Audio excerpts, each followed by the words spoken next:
বিধায়কের বাড়ির কাছেই অটোচালক এবং যাত্রীর মধ্যে হাতাহাতি। এই ঘটনাকে কেন্দ্র করে মঙ্গলবার সকাল থেকে উদয়পুর 18 ভোলা সড়কের পৃথক 3টি স্থানে রাস্তা অবরোধ করে বসেন বিএমএস সমর্থিত অটোচালকরা। এই অবরোধে আটকা পড়েন এলাকার বিধায়ক রামপদ জমাতিয়া নিজেই। তিনি অটোচালকদের রক্তচক্ষু দেখিয়ে অবরোধ প্রত্যাহার করার চেষ্টা করলে ব্যাপক ক্ষোভের মুখে পড়েন অটোচালকদের। অটোচালকরা অভিযোগ তুলেন উনার বাড়ির পাশেই কিছু যুবকরা অটোচালককে মারধর করেছে। একজনকে হাসপাতালে নিয়ে যাওয়ার সময় এক রোগীকেও মারধর করা হয়েছে। বিধায়ক কেন হাসপাতালে গিয়ে তাদের দেখলেন না বা খোঁজখবর নিলেন না, এই নিয়েও ক্ষোভ প্রকাশ করেন বিএমএস সমর্থিত অটোচালকেরা।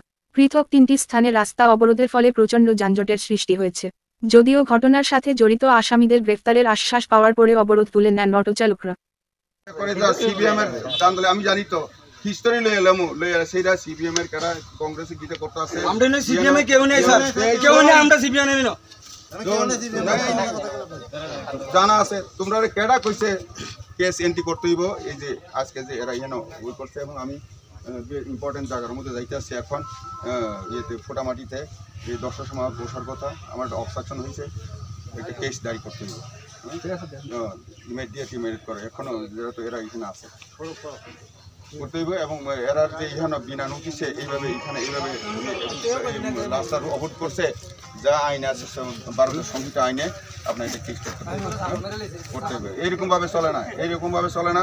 ইমিডিয়েট কীভাবে অ্যাকশন হয়েছে দেখো, পাড়ার লোকে শুনছে তারা বেড়ে নিয়ে যা অটোমোবাইল দেওয়া না যা দিয়ে সেটা হেরে পয়সা তারা লোকে বইয়া সেটা দিলে পয়সা হইব। তোরা বিনা নোটিশ এনে করে যা খুশি করে ব্লক করছস, হ্যাঁ এইটা এমনি জানি না পেলে হইব।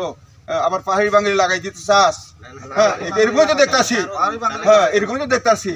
যারা যারা করছে এটা এরকম দাঙ্গা লাগাইতে চাইতে আছে, এরা এরকম কুমতলব আছে, এটা নেবেন কিনা আপনাকে আজকে এখানে বলে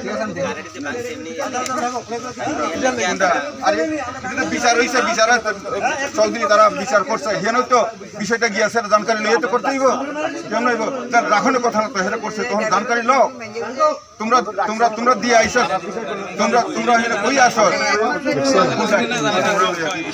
পরবর্তী অবস্থা।